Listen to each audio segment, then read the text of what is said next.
Another remake, another redo. That is it, Pooh?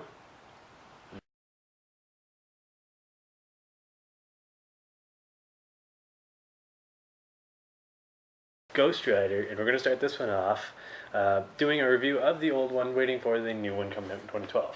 You totally stole my shit. I was going to say that. There you go. Yeah. I think it'll be interesting to see what the story could even be about. I think Nicolas Cage is in that movie, in the new movie, but I don't think anybody else from the original Ghost Rider, what we're going to be reviewing, is in the next. And they have an entirely different kind of directing staff. They have the guys from Crank. Crank High Voltage, the guy that give kind of like this really like running off rock'em sock'em kind of like go punk go feel that's in their movie, yeah. And I'm interested to see how that's going to play out. But for now, we'll review Ghost Rider the original. So, what do you think of the actors in this movie? Nicolas Cage did a good job. I like him as an actor, but at the same time, he's done so many movies, and they've a lot of them been the same. All have the same kind of like magic spell type thing. Yeah. I don't know if he really feels like in his heart that he can like cast fire from his hand or something in real like in life. Ghost Rider really not foreign to that. We'll hope that the second movie can capture Cage's fire again, because I think he's kind of lost it a bit. Eva Mendes, though, what do you think of her in that? Once again, not like the most memorable role. Like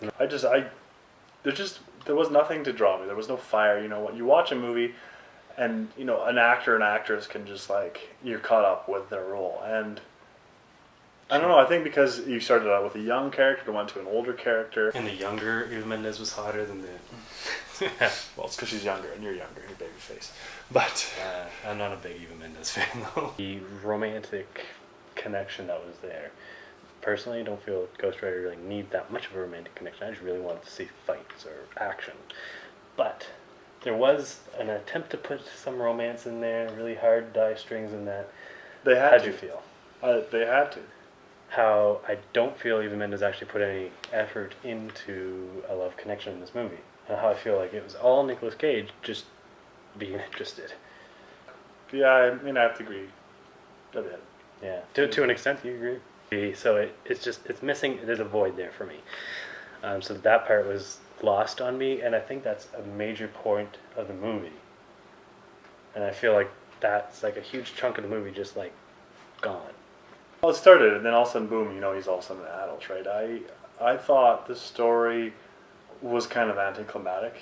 To it be just honest, kind of jumped.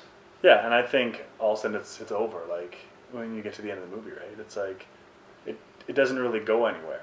I see what you're saying, because it starts off as young Johnny Blaze, and then it moves into the Johnny Blaze that's embraced himself as Ghost Rider, kind of understands mostly what's going on about him.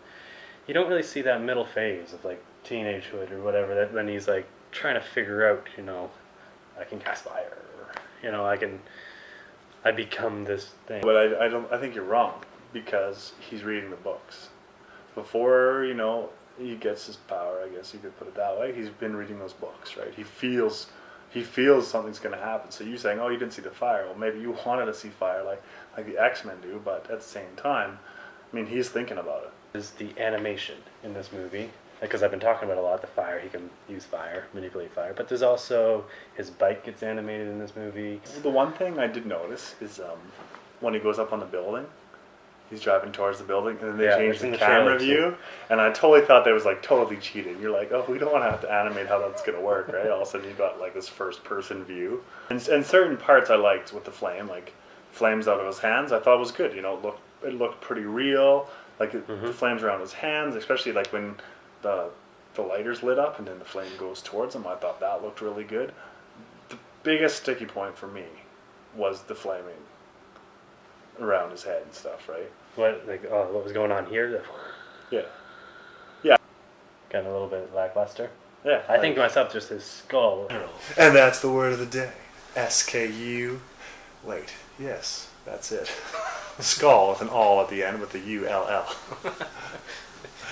Yeah. All right. So you got that one too. Doing good. No, I think there's a little bit missing there on the animation side.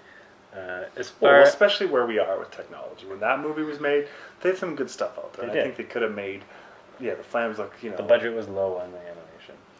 So it's about that time. So for the old classic Ghost Rider that came out back in the day, what are we going to give it? So this movie, I was torn. I want to give it a better number, but once again, I'm not going to do it just because I was too disappointed in the fire. I'm going to give it only a 2.5. I'm only going to give it a 1.5. To be honest, I wanted to give it more. So that's 4 out of 10 Harleys. And I guess high hopes. High hopes for the next one. Yeah, like on to the next review. Stay tuned. We'll get you the next one. So enjoy.